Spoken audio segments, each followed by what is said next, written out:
Hello friends, welcome to my YouTube channel. Friends, today I am discussing current affairs and GK questions which are asked in RRB NTPC exam 10 January. Okay, तो ये questions मैं आपको discuss कर रहा हूँ. आप इन questions को अच्छे से वाच करके रिवाइज कर लेना और आप देखोगे जो अपकमिंग आपका एग्ज़ाम आने वाला है RRB NTPC या फिर CTET, KVS, TGT, PGT, SSC, इन सभी क्वेश्चंस आपके कम्पिटिटिव एग्ज़ाम में इस प्रकार के क्वेश्चन आ सकते हैं. ठीक है. और RRB NTPC का जो फेज़ 2 में कैंडिडेट अपीयर होंगे उनके रिगार्डिंग काफ़ी इंपॉर्टेंट, उनको काफ़ी एक रोड मैप मिल जाएगा कि क्वेश्चन इसी फील्ड से आ रहे हैं और किस प्रकार के आएंगे. ठीक है. तो क्वेश्चन आपका है हाल ही में विमुद्रीकरण यानी डिमोनेटाइजेशन, हाल ही में डिमोनेटाइजेशन विमुद्रीकरण कब किया गया था. तो इसको PM नरेंद्र मोदी ने 8 नवंबर 2016 को किया था. ठीक है. देखिए क्वेश्चन रिपीट हुआ है. ये क्वेश्चन आपका RRB NTPC में ही जो 28 दिसंबर से चल रहा है उसमें एक बार पूछा जा चुका है. ठीक है. अगला क्वेश्चन आपका है विश्व मरुस्थलीय और सूखा दिवस कब मनाया जाता है. तो ये आपका 17 जून को मनाया गया था. ओके. अगला क्वेश्चन है विश्व मरुस्थलीय और सूखा दिवस, ये देखो बता दिया मैंने, 17 जून को मनाया गया था.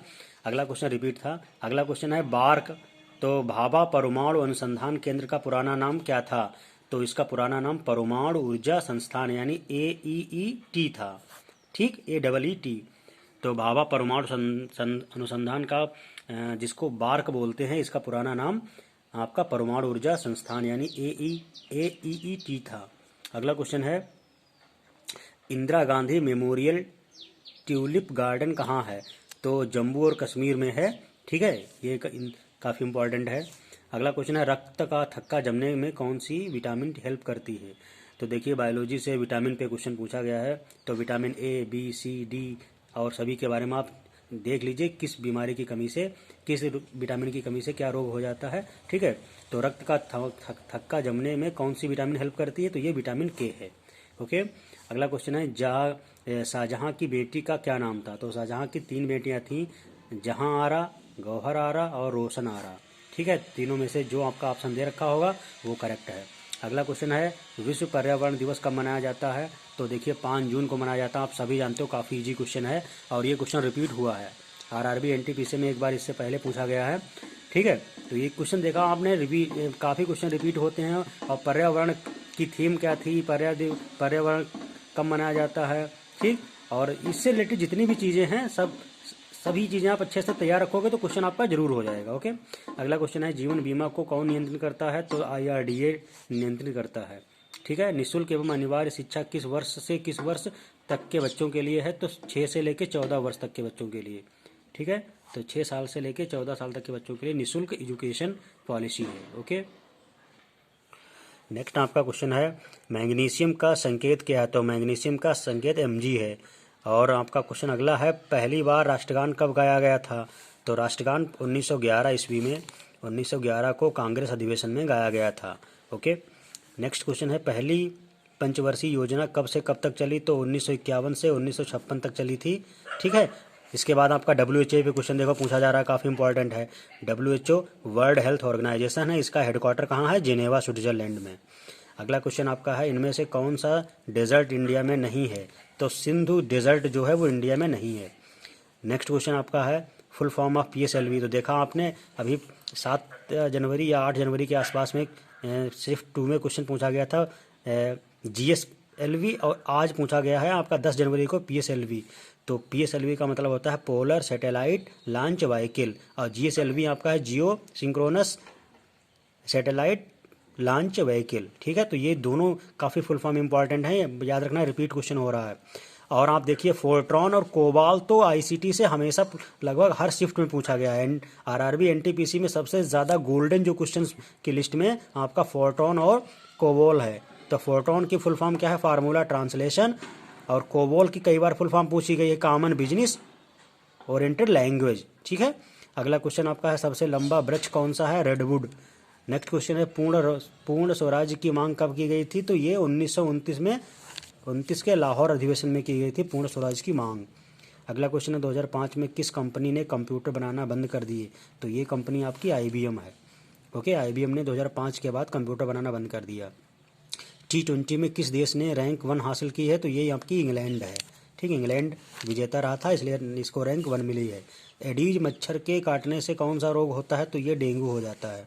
अगला क्वेश्चन आपका है द वाइट टाइगर पुस्तक किसने लिखी? तो अरविंद आडिगा ने आपकी द वाइट टाइगर पुस्तक लिखी है। ठीक है, तो देखा आपने काफ़ी क्वेश्चन रिपीट हो रहे हैं और एक ही फील्ड से, जैसे आपको स्वतंत्रता संग्राम से रिलेटेड है तो उस कब हुआ और कहाँ हुआ, ठीक, किस घटना के बाद ये हो गया, तो उससे रिलेटेड जितनी भी आपको जानकारी है वो सब तैयार कर लीजिए क्योंकि उसी से क्वेश्चन पूछे जा रहे हैं। ओके, नेक्स्ट आपका क्वेश्चन है राष्ट्रीय आपात अनुच्छेद 352 के आधार पर राष्ट्रपति तब तक राष्ट्रीय आपात की घोषणा नहीं कर सकता जब तक संघ के मंत्रिमंडल लिखित रूप से ऐसा प्रस्ताव न भेजें।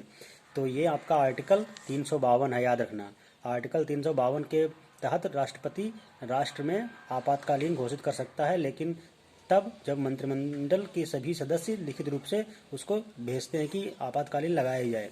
ओके, अब आप देखिए शिफ्ट 1 में पूछा गया है 10 जनवरी में रक्त किस प्रकार का ऊतक है? तो रक्त आपका संयोजी ऊतक है। ओके, अगला क्वेश्चन है फुल फॉर्म ऑफ SLR। तो SLR की फुल फॉर्म है स्ट्रेचुरी लिक्विडिटी रेशियो। तो आप देखिए SLR की फुल फॉर्म पूछी गई तो आप याद रखना CRR की फुल फॉर्म पूछी जा सकती है। CRR की फुल फॉर्म आपकी है cash reserve ratio, CRR cash reserve ratio. अगला क्वेश्चन है फादर ऑफ माइक्रो इकोनॉमिक्स। तो फादर ऑफ माइक्रो इकोनॉमिक्स देखिए पूछा गया है, और अभी आपने देखा था कि 9 जनवरी को पूछा गया था फादर ऑफ मॉडर्न इकोनॉमिक। ठीक, फादर ऑफ मॉडर्न इकोनॉमिक्स और फादर ऑफ इकोनॉमिक, ये सभी याद रखना, आप इससे क्वेश्चन जरूर बन रहा है। तो फादर ऑफ माइक्रो इकोनॉमिक्स के नाम है अल्फ्रेड मार्शल। तो अल्फ्रेड मार्शल को फादर ऑफ माइक्रो इकोनॉमिक्स कहते हैं।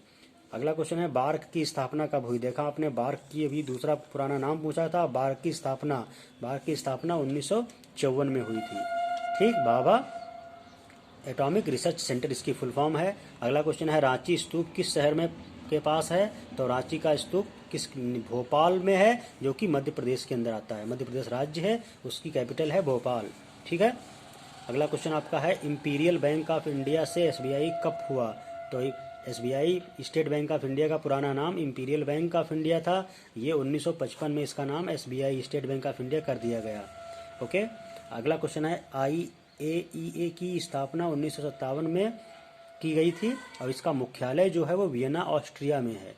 ठीक है, वियना ऑस्ट्रिया में है। और एक चीज़ आप याद रखना, ट्रांसपोर्टेशन और लॉ एंड ऑर्डर इन सभी के अकॉर्डिंग सबसे बेस्ट जो कंट्री है तो वो है ऑस्ट्रिया। ठीक है, ऑस्ट्रेलिया नहीं, ऑस्ट्रिया।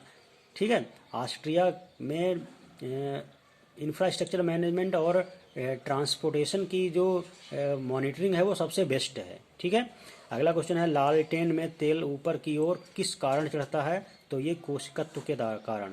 ठीक है, और आप जानते होंगे कि पेड़ पौधे जो पानी जड़ों से लेते हैं वो भी कोशिकत्व के द्वारा ही ऊपर जाता है। अगला क्वेश्चन है जनरेटर किस सिद्धांत पे कार्य करता है?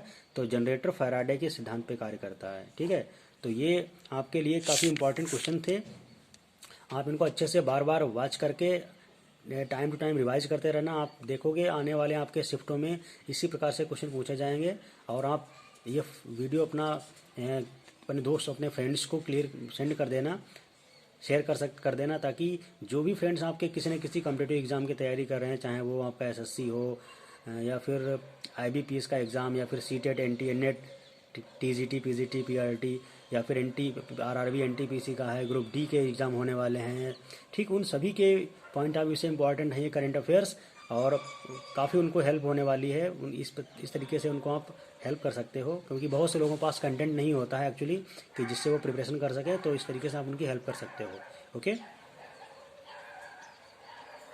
सो जो बच्चे हुए इसके क्वेश्चन है वो अगली मैं वीडियो पे शेयर करूँगा। तब तक के लिए थैंक यू।